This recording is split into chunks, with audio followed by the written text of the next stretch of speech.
ನಮಸ್ಕಾರ ವೀಕ್ಷಕರೇ, ಮುಂಜಾನೆಯ ಶುಭಕಾಮನೆಯೊಂದಿಗೆ ನಿಮ್ಮೆಲ್ಲರಿಗೂ ದೀಪೋತ್ಸವದ ಪ್ರಯುಕ್ತ ವಿಶೇಷ ಬೃಹತ್ ಬ್ರಹ್ಮಾಂಡ ಕಾರ್ಯಕ್ರಮಕ್ಕೆ ಅತ್ಯಾತ್ಮೀಯವಾದ ಸ್ವಾಗತ ಸುಸ್ವಾಗತ.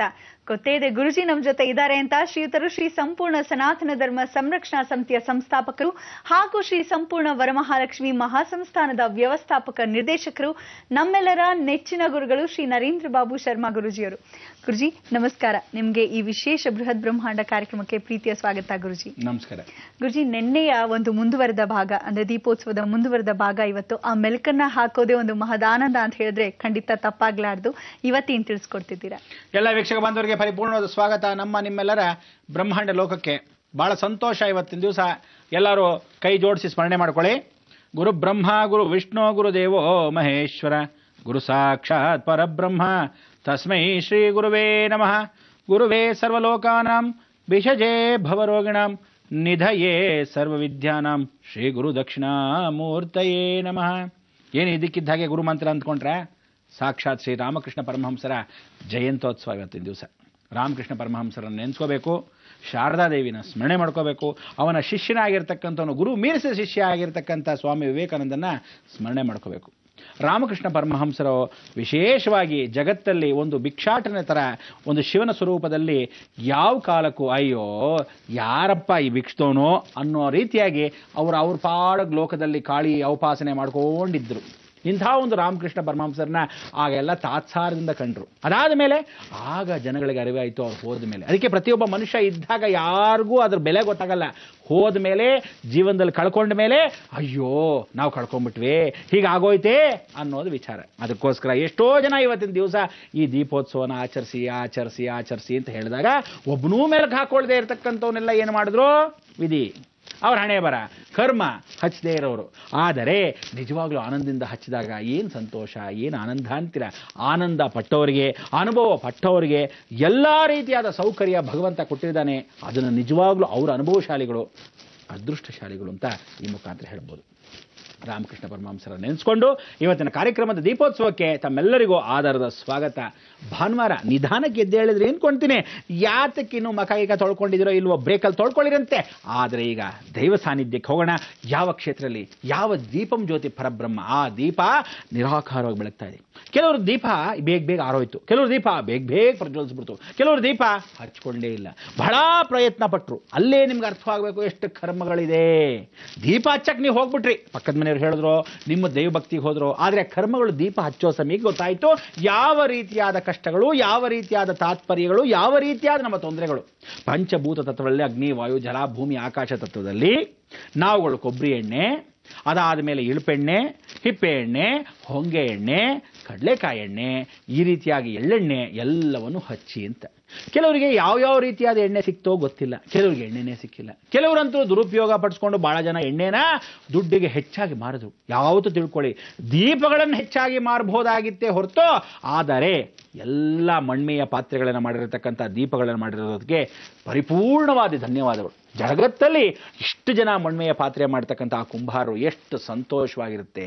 ನಿಜವಾಗ್ಲೂ ಆ ವಿಠೋಬ ಯಾವ ಕಾಲಕ್ಕೆ ಆ ಮಣ್ಣನ್ನು ತುಳಿದಾಗ ಆ ದೈವಭಕ್ತಿ ಆಗಿರ್ತಕ್ಕಂಥ ಪಾಂಡುರಂಗನ ಸ್ಮರಣೆ ಮಾಡಿರ್ತಕ್ಕಂಥ ಭಕ್ತ ಕುಂಬಾರನು ಅವನು ತುಳಿತಾ ಇದ್ನಲ್ಲ, ಅದನ್ನ ಇವತ್ತಿನ ದಿವಸ ನಿಮಗೆ ಗೋಚರವಾಯಿತು. ನೀವು ಮಾಡಿರೋ ದೀಪಗಳು ಸಾರ್ಥಕವಾಯಿತು. ಅವ್ರು ಹಚ್ಚುವಾಗ ಅದರ ಫಲ ನಿಮಗೆ ಗೊತ್ತಿಲ್ಲದೆ ನಿಮ್ಮೆಲ್ಲರ ಕುಂಬಾರರಿಗೆ ಆ ಜಗನ್ಮಾತೆ ಕೃಪಾ ಕಟಾಕ್ಷವಾಯಿತು. ಇದರಲ್ಲಿ ಹೊಸದಾಗಿದ್ದಾಗ ಅದು ಅಕಸ್ಮಾತ್ ಸರಿಯಾಗಿ ಬೇಯಿಸದೇ ಇದ್ದಾಗ ಎಣ್ಣೆ ಹೆಚ್ಚಾಗಿ ಇರುತ್ತೆ.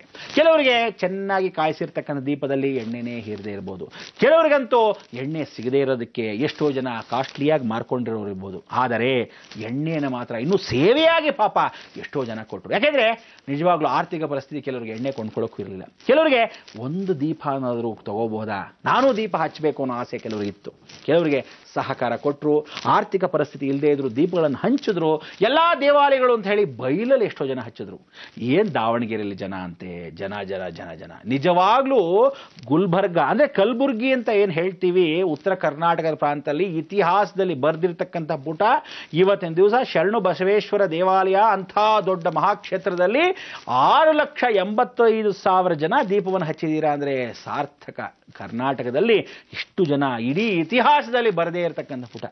ಎಷ್ಟೋ ಜನ ನಿಜವಾಗ್ಲೂ ರಾಜಕೀಯ ವ್ಯಕ್ತಿಗಳನ್ನು ನಾವು ನಮ್ಮ ಹೆಂಡತಿಯ ಜೊತೆ ಹೋಗೋಣ ಅಂತ ಒಳ್ಳೆಯ ಮನೋಭಾವನೆ ಇರತಕ್ಕಂಥ, ಯಾಕೆಂದರೆ ಮನುಷ್ಯ ಜಾತಿ, ಆ ಮನುಷ್ಯನಾಗಿರೋ ಮೇಲೆ ಕೆಲವರು ಕೆಟ್ಟದ ಮಾಡ್ತಾರೆ, ಕೆಲವರು ಒಳ್ಳೇದು ಮಾಡಿರ್ತಾರೆ. ಆದರೆ ಆ ಕರ್ಮಗಳನ್ನು ಕಳ್ಕೊಳ್ಳೋಕ್ಕೆ ಹೆಂಡತಿಯ ಜೊತೆ ಹೋದಿ ಅವರು ದೀಪಗಳನ್ನು ಹಚ್ಚೋದು. ಎಲ್ಲರೂ ಕೆಟ್ಟವರು ಅಂತ ಹೇಳೋಕ್ಕಾಗಲ್ಲ, ಅಥವಾ ಕೆಲವರು ಕೆಟ್ಟವರು ಒಳ್ಳೆಯವರು ಆಗಬಾರ್ದು ಅಂತ ಯಾವ ಶಾಸ್ತ್ರದಲ್ಲೂ ಇಲ್ಲ. ಎಲ್ರಿಗೂ ಆ ಭಗವಂತ ಅನುಗ್ರಹ ಬೇಕು.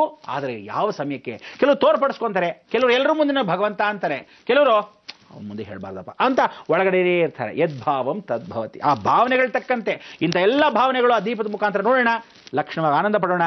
ಪರಮಹಂಸರ ಜಯಂತಿಯನ್ನು ತಲೆಯಲ್ಲಿ ಇಟ್ಕೊಂಡು ಗುರುಸ್ಮರಣೆಯನ್ನು ಮಾಡ್ಕೊತ ದೀಪದರ್ಶನ ಮಾಡಿ.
ಅನಾಥೋ ದೈವರಕ್ಷಕ. ಭಗವಂತ ಬಿಟ್ಟರೆ ನಮಗೆಲ್ಲರಿಗೂ ಈ ಅನಾಥರಾಗಿರ್ತಕ್ಕಂಥ ಅಷ್ಟೂ ಜನ, ಈ ಭೂಮಂಡಲದಲ್ಲಿರ್ತಕ್ಕಂಥ ಅಷ್ಟೂ ಜನಕ್ಕೆ ಯಾರು ಕಾಪಾಡ್ತಾರೆ? ದೇವರೇ ದಿಕ್ಕು ಅಲ್ವೇ? ಅಂತಹ ಒಂದು ದೇವರೇ ದಿಕ್ಕು ಅಂತ ಹೇಳಿ ಅನಾಥರಾಗಿರ್ತಕ್ಕಂಥ ನಮಗೆಲ್ಲ ಆ ದೀಪ ಕತ್ಲಾಗಿರ್ತಕ್ಕಂಥದ್ದು ಬೆಳಕನ್ನು ಕೊಟ್ಟು ಜಗತ್ತೆಲ್ಲ ಪ್ರಜ್ವಲಿಸ್ತು. ನೋಡಿ, ಭಗವಂತ ಕಂಡನೋ ಕಾಣಿಲ್ವೋ, ಎಷ್ಟೋ ಜನ ಮಾಧ್ಯಮದಲ್ಲಿ ಏನೇನೋ ನಾನಾ ರೀತಿಯಾದಿ ಬರೆದಿರ್ತಕ್ಕಂಥ ವಿಚಾರಗಳು ಏನಾದರೂ ಬರ್ಕೊಳ್ಳಿ. ಆದರೆ ಬಿಳಿ ಆನೆ ಹೋಗ್ತಾ ಇದ್ದಾಗ ಯಾವ ಕಾಲಕ್ಕೂ ನಾಯಿ ಬೊಗಳ್ತಾ ಇರುತ್ತೆ. ಪಾಪ ನಾಯಿ ಬೊಗಳೋಕ್ಕೆ ಬಿಟ್ಟುಬಿಡೋಣ, ಆನೆ ಮರ್ಯಾದೆಯಾಗಿ ಹೋಗೋಣ. ಏನಂತೀರಾ? ಕಾಯ್ತಾರೆ ಬಂದೆ.